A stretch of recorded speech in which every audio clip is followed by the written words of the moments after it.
Doctor V Sivadasan, ഒരു പ്രധാനമന്ത്രി ഇങ്ങനെ സ്വയം റീചാർജ് ചെയ്യാനും സ്വയം ഊർജം ഉണ്ടാക്കാനും 45 മണിക്കൂർ വിവേകാനന്ദ പാറയിൽ പോയി ഇരിക്കുന്നതിനെ വ്യക്തിപരമായി എതിർക്കാനില്ലെങ്കിലും രാജ്യത്തിൻ്റെ പ്രധാനമന്ത്രി എന്നുള്ള നിലയ്ക്ക് അദ്ദേഹം ഇപ്പോൾ ഈ പ്രദർശിപ്പിച്ചുകൊണ്ടിരിക്കുന്ന കാര്യങ്ങൾ ഓഡിറ്റ് ചെയ്യപ്പെടേണ്ടതാണോ?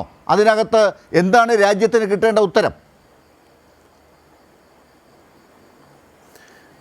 ലാൽ, ഞാൻ ഇങ്ങോട്ട് വരുമ്പോൾ ഒരു കാർട്ടൂൺ എനിക്കൊരു സുഹൃത്ത് അയച്ചു തരികയുണ്ടായി. കാർട്ടൂണിൽ 1892 സ്വാമി വിവേകാനന്ദൻ, 2024 സ്വാമി വിവേക ശൂന്യൻ എന്നായിരുന്നു ആ കാർട്ടൂണിലെ അടിക്കുറിപ്പ്.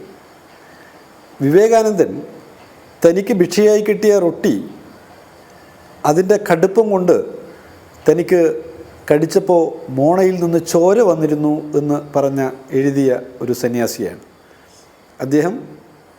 മുഹമ്മദീയരുടെ ഭരണത്തെക്കുറിച്ച് വിലയിരുത്തിയിട്ടുള്ളത് ആ ഭരണമാണ്. ആ വാചകം തന്നെ ഞാനൊന്ന് വായിക്കാം. ഇന്ത്യയിലെ പാവപ്പെട്ട മർദ്ദിതരായ ജനങ്ങൾക്ക് ഒരു മുക്തിയുടെ മാർഗമായി മാറിയത് മുഹമ്മദീയരുടെ ഭരണമാണ് എന്ന് പറഞ്ഞിട്ടുള്ള ഒരാളാണ് ആര്? സ്വാമി വിവേകാനന്ദൻ. മനുഷ്യസ്നേഹത്തിൻ്റെ മഹത്തായ സന്ദേശങ്ങൾ ഈ രാജ്യത്ത് നൽകിയിട്ടുള്ള, അന്യമതത്തോട് വിദ്വേഷം പുലർത്തുന്നവർക്ക്, തൻ്റെ മതം മാത്രമാണ് ശരിയെന്ന് പറയുന്നവർക്ക് സ്നേഹത്തിൻ്റെ പാതയിലൂടെ സഞ്ചരിക്കാനാവില്ല എന്ന് ഓർമ്മപ്പെടുത്തിയ മനുഷ്യനാണ്. തെരഞ്ഞെടുപ്പിൻ്റെ പ്രസംഗങ്ങളിൽ വിദ്വേഷത്തിൻ്റെ വിഷം വിളമ്പിക്കൊണ്ടേയിരുന്ന ഒരു പ്രധാനമന്ത്രിയാണ് നരേന്ദ്രമോദി. അദ്ദേഹത്തിന് വിവേകാനന്ദൻ്റെ പേരുച്ചരിക്കാനുള്ള അവകാശം പോലുമില്ല. ആ വിവേകാനന്ദ പാറയെ നരേന്ദ്രമോദി അവിടെ എത്തിയതോടുകൂടി അതിൻ്റെ വിവേകാനന്ദൻ്റെ സന്ദേശത്തെ തന്നെ അവഹേളിക്കാനുള്ള ശ്രമമാണ് അദ്ദേഹം നടത്തിയത്.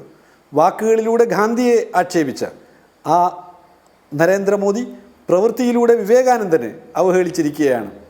അതുകൊണ്ട് നരേന്ദ്രമോദി ധ്യാനത്തിനിരിക്കുന്നതിനെ ന്യായീകരിക്കുന്ന ചിലരോട് ഒന്നുകൂടി ഓർമ്മപ്പെടുത്തുകയാണ്. അത് കേരളത്തിൻ്റെ മുഖ്യമന്ത്രി വിദേശയാത്ര നടത്തിയതിനെക്കുറിച്ച് കഥകൾ അച്ചടിച്ച് പ്രസിദ്ധീകരിച്ച മാധ്യമങ്ങളും അത് ആവർത്തിച്ച് പ്രസംഗിച്ചുകൊണ്ടേയിരുന്ന കുറേ ആളുകളുമുണ്ട്. ഈ ചർച്ചയിൽ പങ്കെടുത്ത ആളും ആ നിലയിലുള്ള ചില പ്രയോഗങ്ങൾ നടത്തുന്നത് കേൾക്കുകയുണ്ടായി. തൻ്റെ കാശ് ഉപയോഗപ്പെടുത്തിക്കൊണ്ട് തനിക്ക് വിദേശത്ത് ഇഷ്ടപ്പെട്ട സ്ഥലങ്ങൾ കേരളത്തിൻ്റെ മുഖ്യമന്ത്രിക്ക് കാണാനുള്ള, കുടുംബത്തോടൊപ്പം പോകാനുള്ള സ്വാതന്ത്ര്യമുണ്ട്.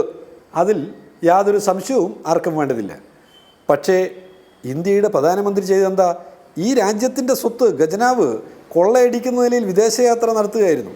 കേരളത്തിൻ്റെ മുഖ്യമന്ത്രി ഒരു കാർണിവൽ കാറ് മുഖ്യമന്ത്രിയുടെ യാത്രക്കായി വാങ്ങിയപ്പോൾ പത്രങ്ങൾ കൊടുത്ത വാർത്ത ഞാനൊന്ന് ഓർമ്മപ്പെടുത്തുകയാണ്. ആഡംബരത്തിൻ്റെ കാർണിവൽ എന്ന് വാർത്ത കൊടുത്തവരാണ് കേരളത്തിൽ.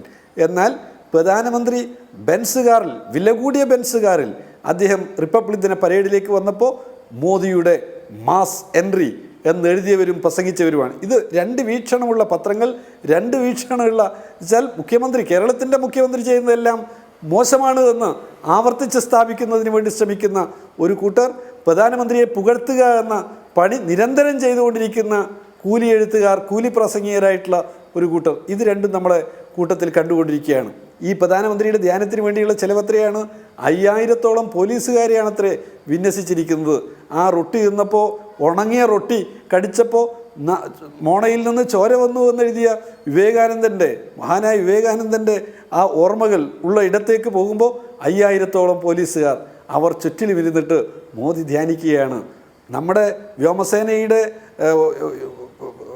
ആളുകൾ, നമ്മുടെ നാവികസേനയുടെ ആളുകളും അവരുടെ കപ്പലുകളും അവരുടെ വ്യൂഹവുമൊക്കെ അവിടെ നിൽക്കുന്നു. ആകാശത്തിലൂടെ വ്യോമസേനയുടെ നിരീക്ഷണം, കടലിലൂടെ നാവികസേനയുടെ നിരീക്ഷണം.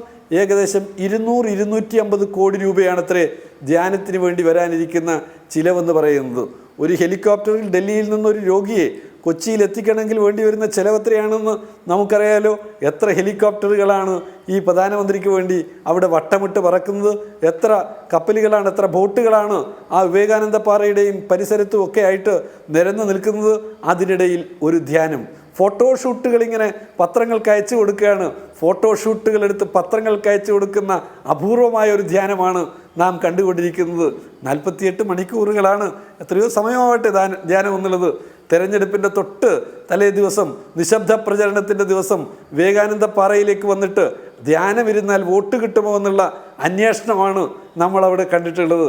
ഇവിടെ ധ്യാനമിരുന്ന് വോട്ട് പിടിക്കുന്ന പ്രധാനമന്ത്രിയോട് ഞാൻ പറയുന്നത്, അധികാരത്തിൻ്റെ ആർത്തി മൂത്തിട്ടുള്ള മനുഷ്യർക്ക് മോക്ഷത്തിൻ്റെ ധ്യാനം എന്നുള്ളത് അസാധ്യമായ കാര്യമാണ് എന്നുള്ളത് വിവേകാനന്ദ സ്വാമികൾ തന്നെ പറഞ്ഞിട്ടുള്ള കാര്യമാണ്. അധികാരത്തിൻ്റെ ആർത്തി പൂണ്ടവർക്ക്, അധികാരാർത്തിയുള്ളവർക്ക് ഒരിക്കലും മോക്ഷത്തിൻ്റെ ധ്യാനത്തിൻ്റെ മാർഗം സാധ്യമല്ലെന്ന് മഹാഭാരതത്തിൽ കൃഷ്ണൻ കൂടി ഓർമ്മപ്പെടുത്തിയിട്ടുള്ളതാണ്. അധികാരം പിടിക്കാൻ വേണ്ടി, അതിനുള്ള സന്ദേശം നൽകാൻ വേണ്ടി വിവേകാനന്ദ പാറയിലേക്ക് പോയി വിവേകാനന്ദൻ എന്ന ഏറ്റവും സാധാരണക്കാരും പാവപ്പെട്ടവരുമായ മനുഷ്യരുടെ പുരോഗതിക്ക് വേണ്ടി ജീവിതം സമർപ്പിക്കാൻ ആഹ്വാനം ചെയ്ത മനുഷ്യൻ്റെ സ്മരണകളെ അപമാനിച്ച പ്രധാനമന്ത്രിയോട്, ആ പ്രധാനമന്ത്രിയുടെ രാഷ്ട്രീയത്തോട് ഇന്ത്യയിലെ, ഈ നാട്ടിലെ ജനങ്ങൾ ഒരിക്കലും ക്ഷമിക്കില്ല എന്നാണ് എനിക്ക് സൂചിപ്പിക്കാനുള്ള കാര്യം. പ്രധാനമന്ത്രി തെരഞ്ഞെടുപ്പ് ക്യാമ്പയിനിൽ നടത്തിയ പ്രസംഗവും